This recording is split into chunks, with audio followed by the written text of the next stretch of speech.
Happy day, everybody, and welcome back to Mortgage Talk and More. I'm your host, Mark Hairston. I'm thrilled to have an old friend of mine in the studio today with me. He just happened to be back in town for a week or so, and I said, man, come on and talk with me for a while on the radio show. He said, sure. So here we're together. I'm going to introduce my buddy Russ Colio in just a minute. But before I do that, I want to tell everybody that I'm wearing my burnt orange today. Okay, I'm wearing my burnt orange in honor of my buddy Russ because I'm going to dig a little bit. He's got his Ole Miss shirt on. He's supporting the red, and so I want to dig just a little bit because the last several years he's saying, "Hey, Mark, your team is not worthy of being the SEC. They're just not worthy." And at the point, he was right. But I think we've sort of showed up a little bit, huh? With that big win over Michigan. Hey, not going to say it wasn't a great win. I watched about 3/4 of it and got back to work. That being said, this is your first year of hosting the SEC. One of my favorite slogans of the last 12 years has been, Texas is back. Every single beginning of every single season after one game. Well, it's true. I have to give you that much.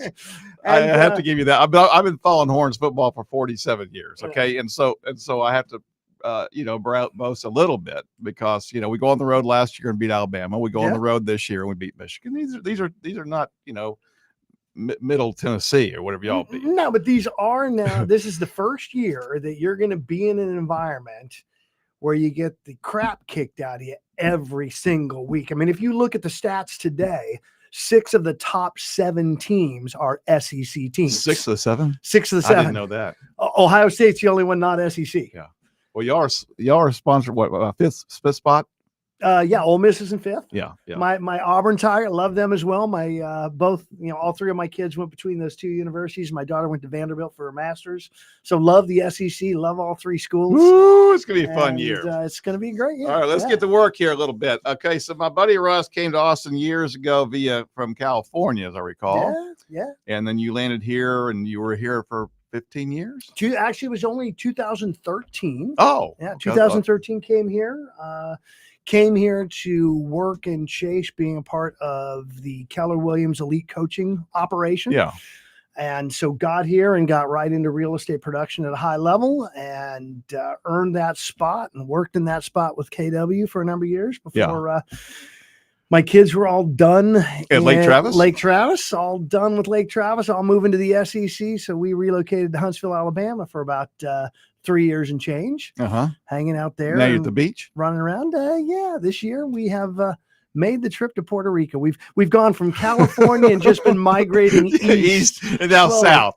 Well, this is the farthest eastern point. I mean, we're on the eastern edge. I didn't know that. Puerto I've Rico. never been there, Yeah. so I'll have to come and visit sometime. Absolutely. So it's been a lot of fun, amazing life, amazing business, because it's part of my coaching as well. My goal is for everybody. I mean, all the agents I work with, to be financially, time, and location free. Sure. That's why we became independent contractors. That's right. That's why we That's built right. our own business. That's and right. yet so many people in mortgage and real estate, they just Get have a stuck. JOB. Well, they have a JOB.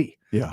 They're treating it like a job. They're running it like a job. Their management wants to keep them in a job. Right. And they never truly get to build that business that has leverage and systems and processes and people where they're now free to actually live the life they want. So, well, there's no question Russ Colio is what I call a legend, not just in his own mind, but in my mind as well, because you've done a lot of cool things over the years in real estate and otherwise. Oh yeah. So talk about your background in the inspection world and all that. Kind of tell us well, where we could go before that, because you don't even know about that piece. Because out of college, University of California, Davis campus, rhetoric and communication degrees. And I actually rhetoric. What an interesting degree that is. Well, high-level political consultant in California for over a decade. I got Republicans elected in California and never lost a race in California. Attaboy. I watched Reagan last night. Oh, how was it? It was fantastic. Your boy Reagan. Well, it was. I can't wait to go see that movie. A great movie. No spoilers. No spoilers. Great movie. Great movie. Well done by Dennis Quaid too. Yep. So that was my world, and yet in that world, I still had an entrepreneurial bug. Did a lot of stuff around construction. It's kind of what I grew up with my dad and stepdad. wound up becoming a builder, wound up becoming an inspector, wound up becoming on the cutting edge of mold investigation and testing and moisture intrusion, wound up actually being a court qualified expert. Wow. In Working mold? in mold, water intrusion, and construction defect. Okay. So spent a lot of time with attorneys and in courtrooms, having conversations about Subject matter expert on that? I have been. That's kind of stamped cool. by I the didn't know state of that. California. Yeah. I didn't know that. Yeah. So you're keeping some secrets from me. I know. Every chance It's I get. all coming out now. In front of God and everybody. Yeah. And yet the fun part for me was in those roles, I got to be an affiliate of the real estate industry. Okay. And that's I always called it a parasitic relationship, because whenever an affiliate calls an agent or calls a real estate company for business, they want business, right? Yeah. And whenever a real estate company calls you, what do they want?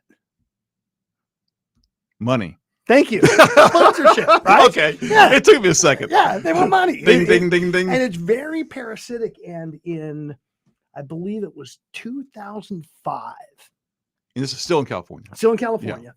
Yeah. Got a call from Don Yoakum telling me about this new real estate company in Northern California, Keller Williams, and inviting me to their grand opening. I said, Don, great. What do you want? How much? No, I want you to come. We want everybody here. And it was such a unique experience from that point on of collaboration in the real estate space. I love that about KW, loved what happened with Keller Williams. And because of that collaboration. Of course, it's an Austin-based company too. Yeah. That's what brought me here. Founded here, 1985 or something like that, 83 maybe. I think it was 83. And that collaboration got me in and around their coaching and sponsoring some of their key coaching and training. One program called Bold that I absolutely fell in love with. Diana Kokoska, who still lives here in Austin, an amazing woman, compiled some incredible content that really changed lives.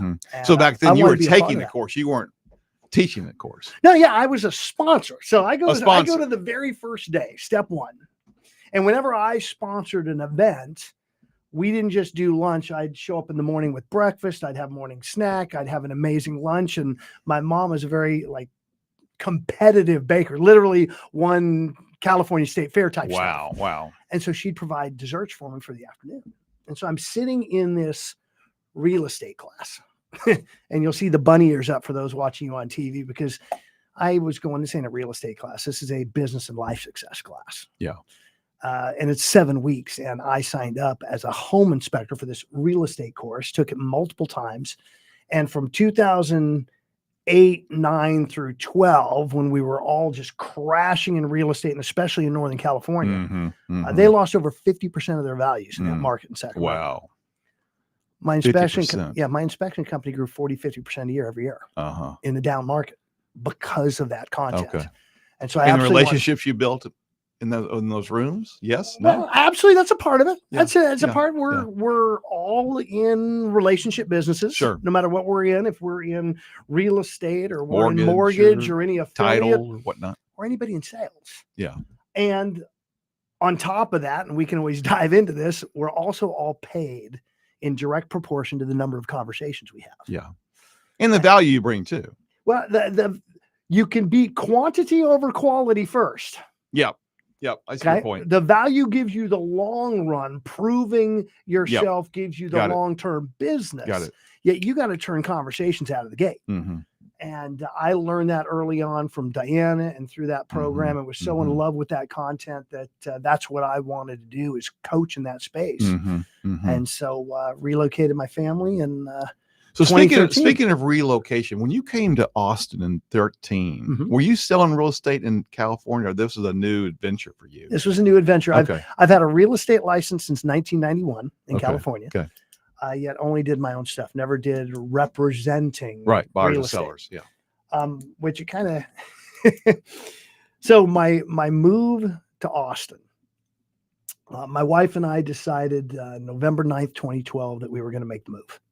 Know the date, know the conversation, liquidated everything in California, and bought the house in Lakeway, sight unseen at an auction. But Back then they had auctions, didn't they? Yeah, it was awesome. I remember. Went to Keller Williams family reunion and auditioned for the role to be one of the bold coaches. Okay. All before even moving my family here. And so Wow. that goes well. I have a great conversation. I start through all of their work. And Diana's son, Sean, another great guy living here in Austin. Love the man. He was the leader of that at the time. And we go January through about March through all the prep work of being a coach and starting to do the learning. And he finally sits me down with the paperwork and goes, "Hey, we got to do the paperwork." And so I'm sitting at his table, and right at the top of the paperwork, it says all bold coaches will have 75 transactions a year for 3 years minimum. Step one. And I look at Sean and I go, Sean, I'm a home inspector. Is this a typo? He had never asked. Right. I had never brought up. I had sent him videos of me training on national stages that look like real estate stages. They were home inspection stages. Sure. And so that was really the motivation. Okay, I got to get into production to meet these qualifications to achieve my goal. So it's a lovely conversation when I got back home to my wife to this plan I had. It's been slightly shifted. Yeah. Sat down, took the pre-license. Well, when one door opens, another one, one door closed, I should say, another one opens. Absolutely. And that's what happened. And so I got after it. 25 listings in my first 90 days in real estate. Dang, over 75 units my first year. Good for you. Here in Austin, where if you throw a rock, you hit a Keller Williams agent or somebody else. Sure, I mean, there's so many agents in this town. Well, let's talk about the success mindset, whether you're in real estate or mortgage or whatever, any business. Yeah. You seem to have that. You are affectionately called coach amongst, because that's what you do these days. Absolutely. Yeah. And so talk about your coaching methodology for either a new agent coming in or somebody maybe relocating to Austin who wants to grow, or how would you coach them up, if you will? Well, let's start with the new agent. Because I do brand new agent in this market, which is not the best we've ever seen. Okay. Well, we can cover that if you want. And it's not the easiest. It's not the easiest. Okay, I'll give you that. By the way, success is simple, not easy. Mm-hmm.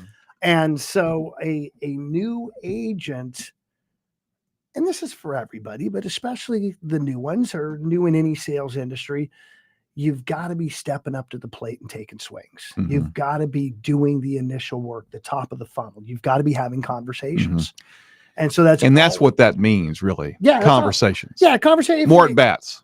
Thank you. So let's go to T-ball. Yeah. If you take your 6-year-old, give them a bat, have them one swing, you can't really tell everything you need to correct that. Sure.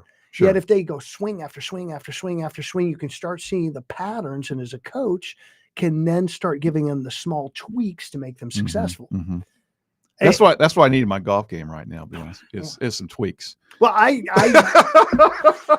just I got my clubs back. I haven't swung a club in like 25 years. Oh, yeah. Last time I kept a legitimate score, I shot a 128. Okay. Yeah. Okay. Well, by the way, what'd you shoot last time you played? About 110. Okay. Who got a better value? You. More strokes for your money. That's what I say too.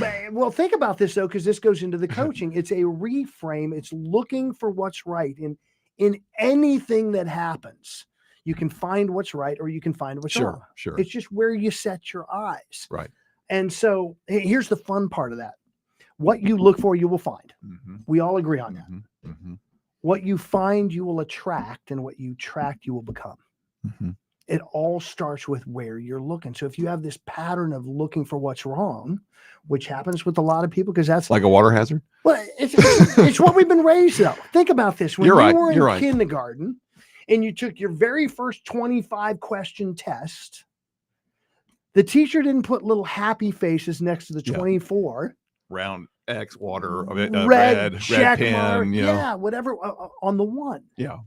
And I always am looking to get the people around me, whether it was I was coaching youth sports or even my adults now, it's a yes and approach. Here's what you're doing right, and here's how we're going to plus it. Mm-hmm. Here's what we're going to do better. Mm-hmm. So, what's an example of that? Awesome.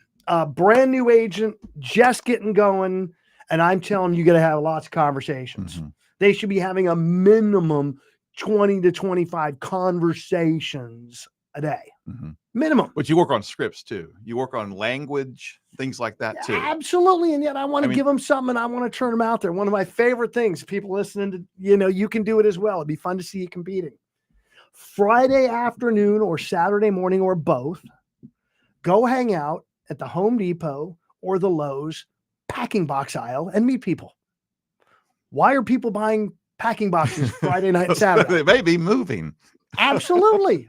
Great place to go have conversations. That's a good idea. Get to know. I never thought about that. And so here's the key. That's high level thinking. That's why they call you coach, man. Well, they go out and they do this and they only have 3 conversations. Mm-hmm. I'm still going to celebrate. Okay, day 1, you had 3. Mm-hmm. How do we make it 4? Mm-hmm. And continue to plus the quantity first. Then we can start tweaking the quality. So many agents get caught in, I got to know the right thing to say. Mm-hmm. I got to have my language perfect. Mm-hmm. You are not stepping on a stage on Broadway. Right. You are just out meeting people. You're not Dennis Quaid doing Reagan. There you go. Yeah. As an example, that would be because I'm great example. That guy is good. Well, thanks for plugging the movie again. I still haven't seen it. I plugged the movie. Yeah. He's one of my heroes. But on a side note, Sharon, my wife Sharon, we are going up to Plano next week to do a 2-day certification on the book Exactly What to Say by Phil M. Jones. Excellent. I love that book, and we're going to kind of take it out to the market and teach on some of that too. Yeah, it's got a lot of neuro-linguistic programming in it. There's a lot of NLP. A lot of that content came straight out of Diana's bold content. I didn't know that. And by the way, Diana got it from other sources. Who got it from other sources? Got it from other sources. Yeah. Nothing new under the sun. No, it kind of all comes back to some pretty touchstone books that I've read, maybe like the Bible. Exactly. Which, by the way, is this whole mindset piece. And this is a Christian radio station, so fantastic. There you go. I'm in the right place. I can feel it. Yeah. It's just again that belief, that faith carries through to your real estate business or your mortgage business. Sure. That belief, faith carries through to your interaction. It's so interesting that we as a culture and as human beings will believe the negative. I mean, I'll ask a room when I'm speaking in front of a room, if I had in my mind all day, I'm going to trip, what would happen? And they all say, you're going to trip. Yet if I have in my mind all day, I'm going to get a transaction. They don't believe the positive. And yet it's just that's a really good point. Yeah. That's a really good point, So as for agents now, if you got your license after 2013 through current, you've never actually had to be a real estate agent. That's right. Never have. Because we were in this bull market for 10 years. Yeah, you were an order taker. That's right. Now, especially, most recent years past, 21 and 22 or whatever, it's shifted. As markets do, as economies do. It's shifting more. In what way? Always, it's getting more rugged. Speak to us around real estate, not only locally, but you've got a team around the country. I'm in 20 states right now. Yeah, you're in 20 states, yeah. And so different markets have different vibe, if you will, or different. Yes or no? Well, I'm going to say different markets have different stresses on them right now. So, like, I've got a great agent partner I'm helping up in Appleton, Wisconsin. Fiona, if you guys are looking for somebody, let me know. She's got an incredible operation up there. And they're still in a multiple offer over asking environment. Yeah. It's a rarity. Right. And of course, here in Austin, man, you guys are getting beat up a little bit. I mean, there's a little inventory on the ground, like 15,000 listings, Yeah. We got a lot of inventory. We got values coming down. And so now we've got to be better at the conversations with our sellers to set expectations of what's going to happen and how it's going to go. That being said, in every market, the agents that are actually doing the work of having conversations are crushing it. Crushing it. Those that are waiting for business to come to them like it used to in 2020, 2021, they're starving. Yeah. And so, yeah, you got to go get it. You're now hunting. The marketing is not working as well in a down market. You've got to be a hunter. You've got to go find the business. And again, we'll do it here with you. How often do people move? Once every 7 years. Once every 7. Can we go more extreme? Once every 10? Yeah. 1 in 10. So I'm on my cell phone here, and I always walk people through this. Once every 10 years. So I'm scrolling down to the bottom of my contacts here. I got to put my glasses on. You. How many people are in my phone? 1926. And any agent can do this right now, which means how many of these are moving in the next 12 months? 190. There's 190 moves right in my hand. Right. Why do I need to pay Zillow or anybody else to provide me leads? Yeah. Why do I have to go out and find new when I've got a pool of people that were important enough to me that I saved the name and number? I could start having those conversations right out of the gate. So again, for a new agent or somebody getting back re-engaged in actually the business of real estate. Look at your phone, number one. Yeah, and have some conversations. Right. Check in on people, build relationships. Remind them what you do, or for new agents, you get to share what you do now and the change in your life. Yeah, that's big stuff. The goal is to be top of mind when real estate comes up for them. They think of you, and that only happens through staying in a relationship. We see all the time in social media. I'm so depressed. My friend listed their house with somebody else. Yeah. Well, it's because you didn't treat them like a friend. Right. They forgot. Yeah. Yeah, but back in the day, I remember working with you on some open houses when you were active in selling real estate here in Austin, you know. And I always thought it was cool because you really went all out on how to market. You say marketing has lost some of its effect. Yeah. It's still important to do. Absolutely. You know, and you'd bring this little grill and I'd be grilling hamburgers and hot dogs and, you know, entertaining people. And I think it just brings a lot more people to your opportunity. It's the ultimate open house party model. Yeah. I've got a great one, and that's what they always were. We just did one, Doug and Jeanette Harrington. Yeah. Good friends. Coaching them, They've helping them. They've been in that seat before. They've been in this seat, and they did the ultimate open house party for a friend of mine, client of mine, Spencer, out in Cedar Park, and had 50 people through. This was 2 months ago. 50 people through on day one. Over 10% over asking on offers, multiple offer situations. Wow. Because they ran the ultimate open house party model. Yeah. Do you teach that? Oh, absolutely. Yeah. Absolutely. I would assume you would. Yeah. I'm surprised they didn't ask me to come cook burgers, you know? Well, they were supposed to, so I'll get on them if they didn't have the I walked them through every step of preparing for it, the pre-marketing process. Love it. And the balloons. We did a lot of balloons. A lot of balloons. Yeah. So let's talk. We got a few minutes left. Let's touch crazy? on this. What's that? Oh, it goes quick. Man, it goes quick. It's wild. It's like we're having lunch and we're just chatting, you know. Yeah. But the big news in the last month, of course, has been this new NAR lawsuit that came out. You want to speak to that? And it was so terrible. I mean, it's just kind of ridiculous. Our industry is. I'm no expert on it, but I think the general public needs to know. Our industry is over. I mean, buyer agency is done. Yeah. Just forget it. Just quit. Right. It's raining cats and dogs. In fact, they're living together. It's horrible. Or you can say, golly, this is what I've been doing since day one. Yeah. You have an initial conversation with a buyer. Explain client. the rule, number one, or the new rules. The new rule is what we should have been doing anyway. Yeah. I just want to reach to the microphone and smack people that are sniveling about this, because you would never put a house on the MLS without having a signed listing agreement. Right. Why would you put someone in your car without having a signed buyer agreement? Yeah. Good point. And so literally the rule is very simple, that we aren't going to talk about commissions advertise commissions agent to agent. And we're actually going to have signed agreements with buyers before we take them out and show them real estate. And that, as has always been the case, commission is a negotiable item all the way around the way.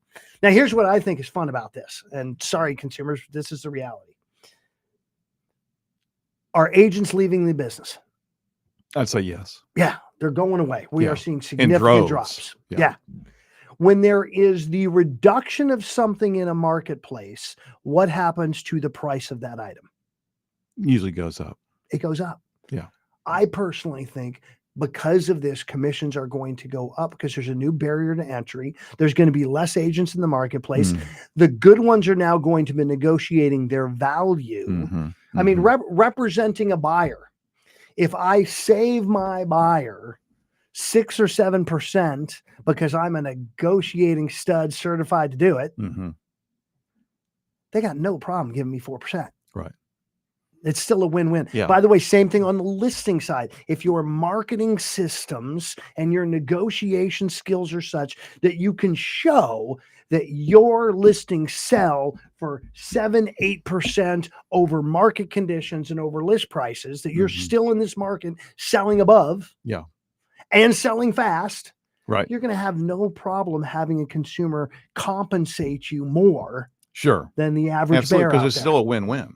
Everybody Absolutely. wins. Yeah. You know, so And so again, we get to look at the same thing. Two ways to look at it. We can look for what's wrong. All this litigation, all the attorneys, by the way, who have jumped in and are doing something to compete in our marketplace now. what's that? That attorney that led the He litigation, did. He came in. he's got some type of service for real estate now. I didn't know that. I saw something posted. I'm not paying attention. We're staying focused instead on doing great work, Right. having great conversations, and a lot of them, finding amazing clients to work with, and then serving those clients at the highest level. And that's So the way they it get should what be they all want. done all the time. But until recently, you've had to, you were an order taker, like you said. Yeah. Now you got to step your game up and be a pro. You know. These agents that haven't learned to do it right have been order takers up to this point, right? That's right. You know what's going to happen if they don't change? They're out. No, they're going to be undertakers. Okay, fair enough. Fair enough.